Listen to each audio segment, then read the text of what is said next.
Hey guys, happy Monday again. So we're in writing. Now, today, let's look at irregular verbs. And notice it says edit. So as you're finishing up your rough drafts and you are starting your next draft, which means you're fixing things in your rough draft to then start on your final draft. And eventually we're going to type that final draft into the full essay, right? So let's look. For regular verbs, you add ed to show past tense. Okay, now mark that. Regular verbs, okay? The ed form is also used with have, has, and had for regular verbs, okay? So, let us look. Regular verbs. We have walk, fix, and blend. And to make it plural, we add an ed. So we have walked, fixed, blended.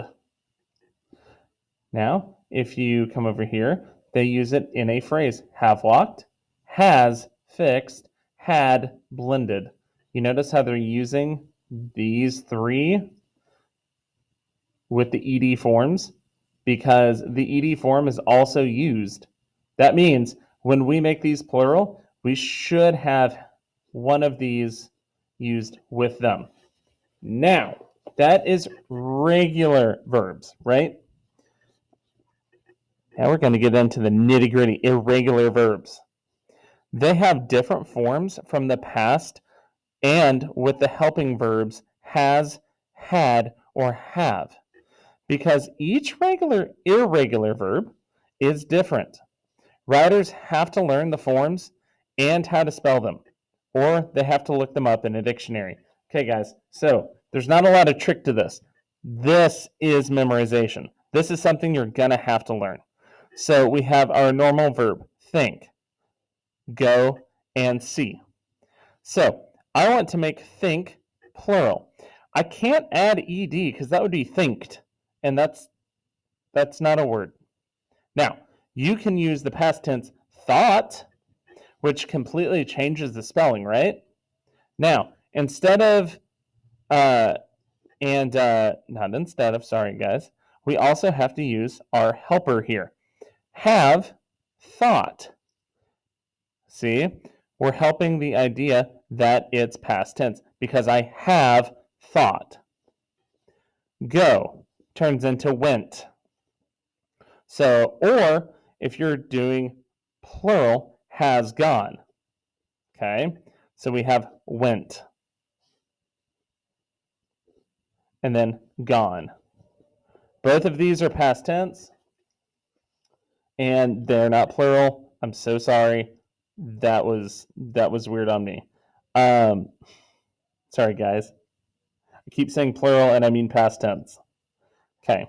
See, saw, seen, had seen. So when we are using our helpers have, has, had, it can sometimes change the verb and change the spelling.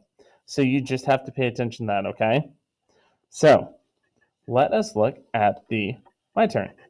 You will complete the blanks with past tense irregular verbs that make sense in the passage. Okay, so Janice blank, she asked to be on my swim team this summer. Okay, so what do we think that could be? Do we have an idea? Do we have a guess?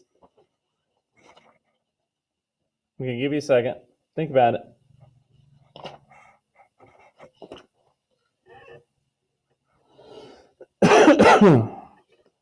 Janice something, she asked. So it sounds like Janice is talking to the person speaking right now, right? So what is the word for talking? Janice. I'm going to make a guess. Now, that's a verb. Say. To say is a verb, right?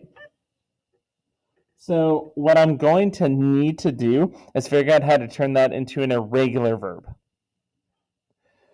Janice is a super tennis player, so I blank Janice a letter in which okay, so I blank Janice a letter. Well, could have typed, you could write. I'm going to let you decide on that one, okay? Which I blank her, I blank, she would be a great addition to the team, to the tennis team instead. Okay, so use the irregular verbs, but also it's not just these that you're using. You need to think what you would say in this sentence, and then see if it fits. See if it works, okay? All right, guys, if you have any questions, please let me know. Once you're done, go to your draft, and I want you to edit for irregular verbs. So see if you're using any. Here's a good start. Or see if you can use any to fix a sentence, okay? All right, guys, if you have any questions, let me know. Join my Zoom. I get lonely. Otherwise, high five.